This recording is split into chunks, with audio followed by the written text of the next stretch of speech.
Homefront multiplayer here in New York City for all the media from across the world, and we're unveiling what we have, Battle Commander today. It's a new innovative feature we're introducing to the FPS genre.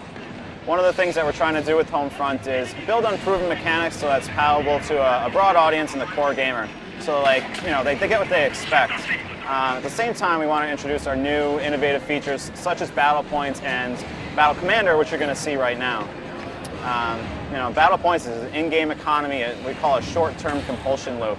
And what they do is basically anytime you help your team win, anything you do to help your team, you're going to get Battle Points. And what you do is you use those for purchase options in your D-pad, which is right down here. So down on the D-pad, I have this rocket launcher, and I can use it to target enemies, vehicles, right on the fly whenever I need it.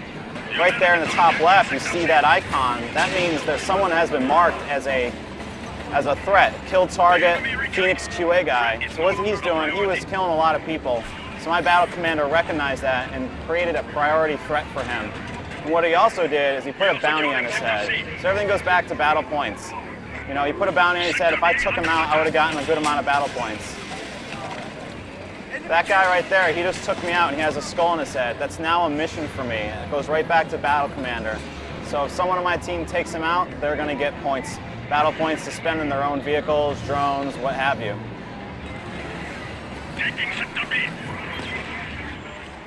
Throwing C4 and trying to take out the tank, didn't do too well. But right there, you see how I just made a conscious decision. I used my Battle Points because I saw this tank threat. I didn't have to die and respawn with a different loadout in order to take care of it. I died, but I was able to purchase that rocket launcher right then and there. What we're going to do is we're going to try out some new things right now. We have this RQ-10 Paradrone. This is a recon drone. What you do in order to purchase it, you use your Battle Points. Got to find a good place to hide. And you press up on your D-pad because I have enough right now. So this tube looks nice. Up on my D-pad, deployed. Really intuitive controls, really easy to use. So right there, I just marked 2 people. And my teammates were able to take them out. These guys are trying to take me out, so I'm just going to keep marking. All right, they took out my drone, so I was put back here. Right there, you see this hunt vehicle. That was the vehicle that took me out before. So he's taken myself out and some teammates, so now he's a 2 threat. He's taken out so many that he's getting a couple buffs right now. He can regen from EMP blast pretty quickly, as well as has a little extra life at the moment. That gives me the general vicinity of the vehicle. You never put a beacon on your head. That would be cheap, that would be cheesy. But see, these guys have a 3 and a 2. 3 was taken out, and my team is really marked on this guy. Boom, done. And again, using Battle Points and using our in-game economy, I was able to deal with the problem right then and there. I didn't have to die to take care of it. So right now we're also playing the ground control game mode. Right now I'm securing Charlie for my team. Ground control, it's 3 objective points, and each team goes for them. Whoever accrues the most points first wins the round and pushes it to the enemy spawn. Then you play round 2. If the defenders win, it goes to round 3, which is the ultimate deciding factor in the match. So right now I just took C. I got 200 battle points for taking C. That's a lot of money. It gives me plenty of options to use later on.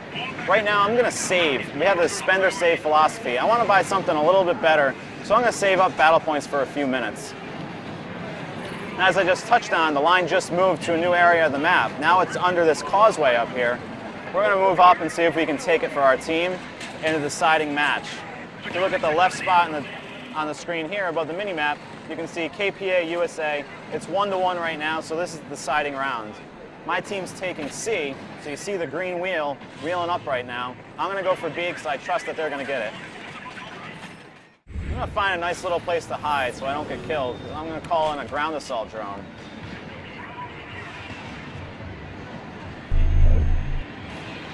So this is the ground assault drone.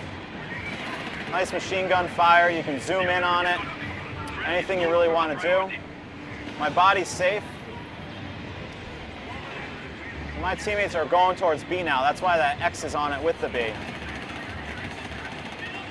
So I'm rolling in with the ground assault drone to help them out.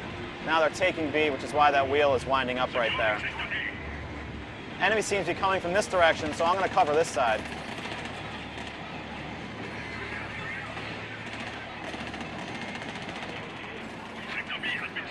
Boom. So see, I'm basically doing everything I can to help my team win. I'm not taking objective points, but I'm allowing them to do it. And that's what Homefront multiplayer is all about. It's about team play, it's about bringing infantry shooter style intensity to the large-scale warfare theater. My drone was just taken out, but I'm safe and sound, so I'm gonna go enter the battle in my body.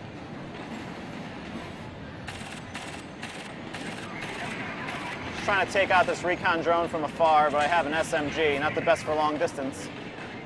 Right now, my team holds all 3 points, so we're really wheeling up the score quickly. And now, all of a sudden, this is what we have in Homefront. It's escalating intensity. As the game progresses and people accrue battle points, what happens, you start seeing less drones, less small vehicles, and more of the tanks, more of the Apache helicopters, the Little Bird. So it's a natural progression and escalating intensity, which lends itself real well not only to our game types, but to the genre as a whole. Right now, I'm going to go towards the enemy spawn, and I'm going to purchase a flak jacket. That's part of this kit. It's a customizable kit. You can set it in your armory, along with abilities, so you can dial up certain features that you want to be better for the kits that you're establishing. Right up there, you have an Apache doing its thing. You just saw that missile barrage. It's really deadly. Up here, I can see there's a tank rolling in. Oh, a Humvee looking at me. Boom, that guy's dead. So yeah, you can't just lock onto a guy. You gotta be real precise with your shots. You know, there's room for error, but not a hell heck of a lot. Both good for skilled gamers and for the casual gamer as well.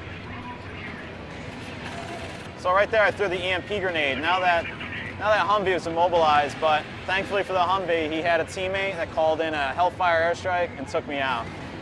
So battle points is our short-term progression loop. We also have the long-term progression loop that people really look for in first-person shooter titles. And that's your typical XP system and unlocks and things like that. We also have our ability system and everything else. So right here in your armory, you have all these different loadouts. You can rename them. You can add whatever weapon you like. You know, I'm not a big LMG fan, so I'm going to swap it out for something else. Really love my SCAR rifle. It's a tri-burst rifle.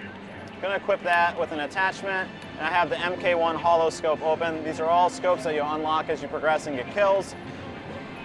Also, what's great about this is you can use your battle points in-game. That's the short-term compulsion loop. And your battle points can be used for rocket launchers, for drones. The great part is those aren't set. You can actually set those to what you like in your class and in your loadout. So you can have a stealthy one where you have like a flak jacket, so you have a little bit more health, or you can do a drone one and have a couple drones. Right now, what I'm going to do is set the second one to a drone. I'll do our parrot drone, which is a recon drone. And I'm also going to change my ability loadout. Right now, I have tactical reload. I don't want that because I have 2 drones. I'm going to switch it to drone be gone, faster drone speed, as well as thick skin, which is increased drone health. So now I have increased drone health, as well as longer drone duration time. That's saying, hey, you have 1 more point left. Do you want to use it? Darn right I do. So I'm going to do quick draw so I have a quicker ADS. This is all part of our armory, all loadouts, all customizable. Rename it if you want, reset to default. So pretty much goes back to the core design philosophy. Build on proven mechanics and introduce our new innovative features in multiplayer for Homefront. Homefront will be available on the Xbox 360, PlayStation 3, and of course PC, March 8th, 2011.